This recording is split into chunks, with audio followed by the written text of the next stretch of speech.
Halo, selamat pagi anak-anak. Kita berjumpa kembali di Geografi bersama dengan saya Pak Reza.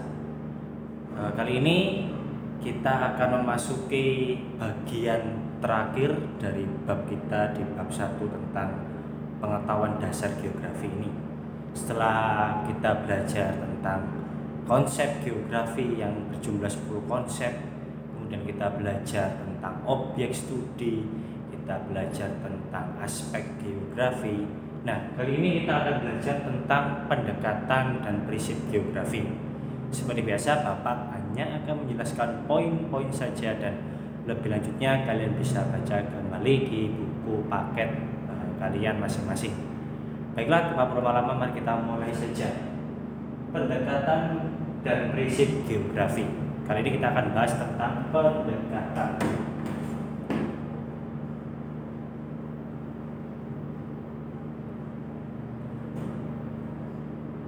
Di dalam geografi ada 3 pendekatan yang digunakan. Pertama adalah pendekatan keruangan, ya. Yang kedua pendekatan ke lingkungan, dan berikutnya adalah pendekatan kewilayahan. Masing-masing dari ini memiliki kata kunci yang harus kita ingat. Kata kunci itu agar nanti saat kita mengerjakan suatu soal yang berisi tentang suatu permasalahan, kita bisa mengkaji permasalahan itu berdasarkan kata kuncinya. Seperti biasa Bapak pernah mengatakan bahwa bab ini merupakan bahasa Indonesianya dari geografi. Maka itu kalian dituntut diminta untuk bisa menganalisis dan menemukan kata kunci dari pernyataan tersebut. Untuk pendekatan keruangan, kata kuncinya hanya fisik. Jadi kata kunci dari pendekatan keruangan ini fisik. Artinya apa? Nanti di dalam suatu kalimat itu tidak ada sangkut paut manusia di dalamnya. Artinya di dalam fisik ini kita murni di pernyataan itu murni berisi tentang kondisi fisik suatu wilayah, entah berdasarkan kondisi geologi, berdasarkan geomorfologi, jadi fisik kata kuncinya. Kemudian pendekatan ke lingkungan. Nah, kalau keruangan tadi hanya berfokus pada fisik, tetapi untuk ke lingkungan ini manusia pas fisik. Artinya ada hubungan timbal balik yang dilakukan oleh manusia dengan alam. Demikian pula hasil perlakuan alam oleh manusia itu, manusia dapat apa. Jadi kalau kita katakan adalah hubungan timbal balik antara manusia dengan lingkungan. Jadi kalimat itu nanti ada suatu pernyataan adalah di dalamnya berisi tentang hubungan timbal balik antara manusia dengan lingkungan ataupun sebaliknya lingkungan dengan manusia. Nah, sedangkan kewilayahan kata kuncinya sama, lingkungan, tapi beda ruang.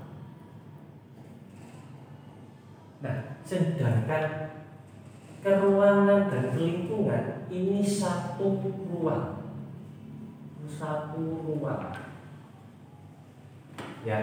Jadi bedanya kewilayahan ini, sebenarnya kewilayahan ini mengkaji tentang lingkungan, mengkaji tentang hubungan manusia dengan alam, tetapi beda ruang. Maksudnya apa? Jadi kewilayahan maksudnya katakanlah kata kuncinya sebabnya di ruang A, akibat di ruang B. Jadi ini, nah kalau ke lingkungan sebab dan akibat ini di ruang A, Tetapi kalau kewilayahan sebabnya di ruang A, akibatnya di ruang B. Biasanya kalau dalam contoh soal ini ya biasanya seperti ini. Polusi di negara Singapura sebagai akibat dari kebakaran hutan di Pulau Sumatera.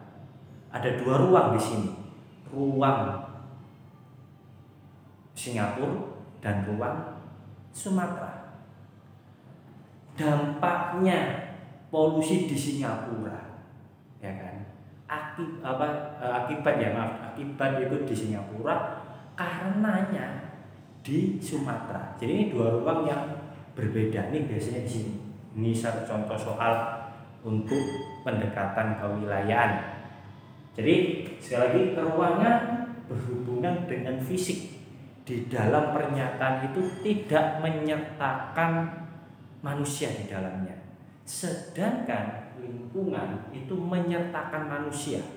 Di situ di kalimat itu ada suatu penjelasan atau suatu pernyataan yang mengakibatkan hubungan antara manusia dengan lingkungan maupun sebaliknya. Sedangkan kewilayahan ini sebenarnya sama konsepnya dengan kelingkungan, tetapi beda ruang.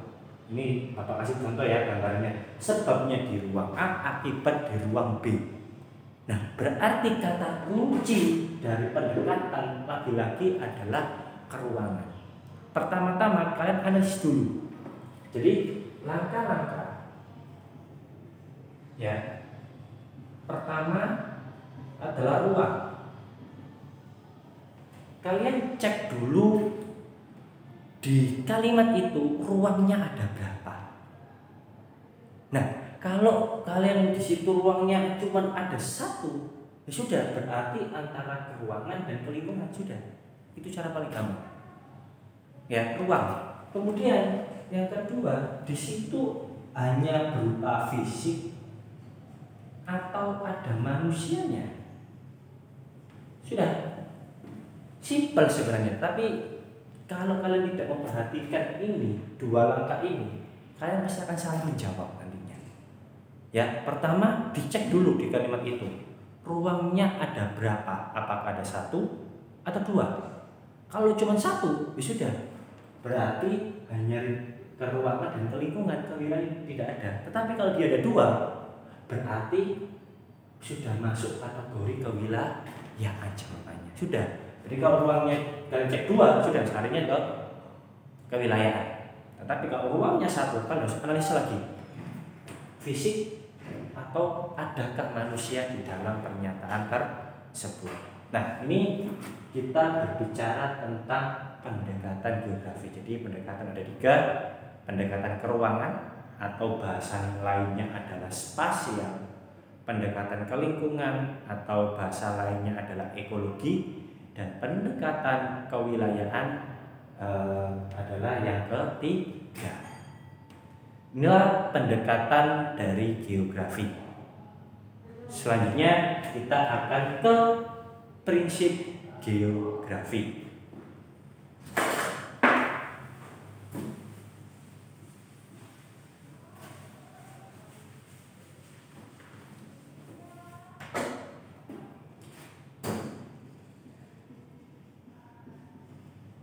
Prinsip ini ada 4 ya, prinsip geografi ada 4. Pertama adalah prinsip distribusi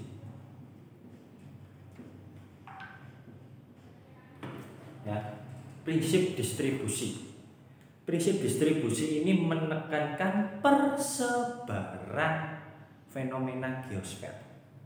Sekali lagi, distribusi adalah menekankan persebaran fenomena geosfer. Kemudian yang kedua adalah prinsip interrelasi. Ya, prinsip interrelasi. Nah, juga interrelasi seperti yang ada di salah satu konsep geografi, yaitu interrelasi ini hubungan timbal balik antara manusia dengan lingkungan yang akhirnya hubungan ini menimbulkan dampak tertentu. Ya pasti ya kalau kita ngomong hubungan, pasti ada dampaknya, entah dampak itu positif, entah dampak itu negatif, tergantung bagaimana kedua pribadi ini saling berhubungan. Demikian pula dengan alat. Kemudian prinsip berikutnya adalah prinsip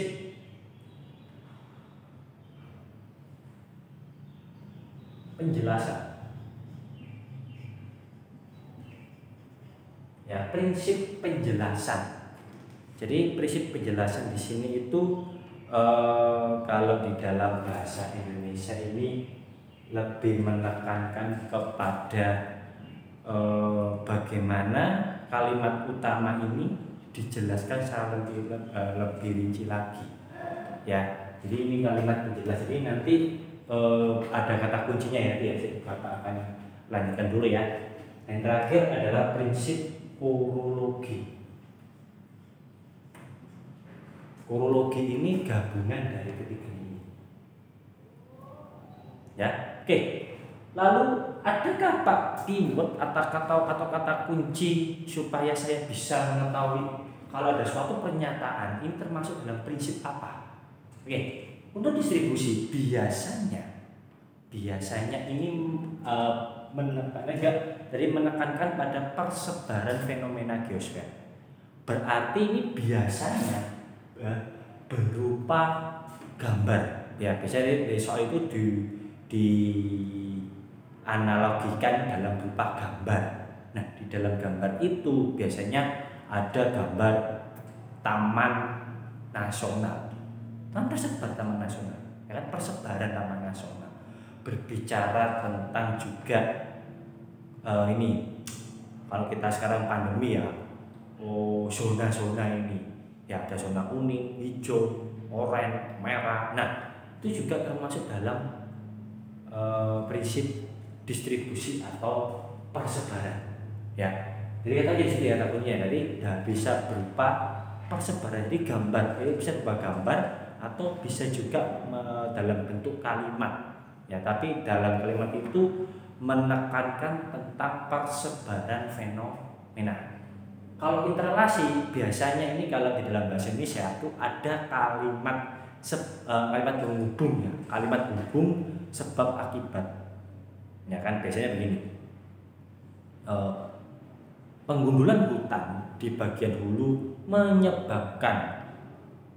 menyebabkan banjir di daerah hilir. Nah, ada kata menyebabkan. Nah, kalau kita belajar bahasa Indonesia, menyebabkan ini adalah kata kunci ya dari kalimat hubung sebab akibat. Ya. Kemudian kalau penjelasan, kalimat penjelas biasanya begini. Indonesia merupakan negara kepulauan terbesar di dunia. Kalimat utama. Lalu jelaskan lebih rinci. Ya kan ya. Indonesia memiliki lebih dari 13.000 pulau yang tersebar dari Sabang sampai Merauke. Sukunya merupakan suku terbesar, yaitu adalah suku Jawa. Jadi ada penjelas. Jadi kalau dalam bahasa Indonesia itu kan ada kalimat deduksi dan induksi kalau tidak salah ya. Nah, adalah kalau dalam prinsip penjelasan ini kalimatnya ini kalimat utamanya itu biasanya ditaruh di awal atau di akhir. Nah, ini kalian harus mencari ini kata ini atau kalimat ini itu merupakan kata umum atau kata khusus. Nah, kalau kalian bisa belajar bahasa Indonesia, Bapak yakin kalian bisa menganalisis apakah kalimat ini kalimat utama atau tidak. Biasanya kalimat utama itu kalimatnya umum, dikenal oleh banyak orang. Kalau penjelas tidak semua orang tahu. Itu kata kuncinya biasanya. Nah, kurologi ini gabungan dari ketiganya ini. Nah, biasanya Bapak memberikan suatu gambar seperti ini. Kalau kalimat itu kalau pernyataan itu berisi lebih dari 2 sampai 3 kalimat, lebih dari itu berarti antara penjelas atau kurologi. Itu aja. Kalau kalimat itu kalau bagi orang awam ya yang masih belajar belum mahir dalam analisis, biasanya kalau kalimat itu terdiri dari 1 sampai 2 kalimat ya, atau mungkin 3 maksimal, itu maksudnya ke ini, lebih dari ini. Tapi kalau kalimat itu cuma 1 kalimat, 2 kalimat, atau maksimal 3 kalimat, antara ini distribusi atau interrelasi. Ya, jadi itu beberapa keyword atau kata kunci dari prinsip geografi. Ya, demikian materi kita pada pagi hari ini. Ya, semoga rangkuman singkat tadi bisa kalian pahami betul-betul, ya. Karena sekali lagi Bapak hanya memberikan kata kunci keyword, ya. Bapak tidak terlalu panjang lebar, ya. Jadi Bapak hanya ingin singkat, padat, namun bisa dipahami oleh kalian, ya. Nah, dengan berakhirnya materi ini, maka berakhirlah sudah bab pertama, yaitu tentang pengetahuan dasar geografi. Kita sudah belajar tentang bagaimana perkembangan ilmu geografi itu ada. Kita belajar tentang objek studi, kita belajar tentang aspek geografi, kita belajar tentang konsep geografi yang berjumlah 10, ya. Dan ini kita belajar tentang pendekatan dan prinsip geografi, ya. Nantinya kedepannya di bab selanjutnya kita akan belajar tentang peta, kita belajar tentang penginderaan jauh, kita belajar tentang sistem informasi geografis. Demikianlah materi pada pagi hari ini. Kurang lebihnya Bapak mohon maaf. Akhir kata, selamat pagi, tetap jaga kesehatan kalian, dan Tuhan Yesus memberkati.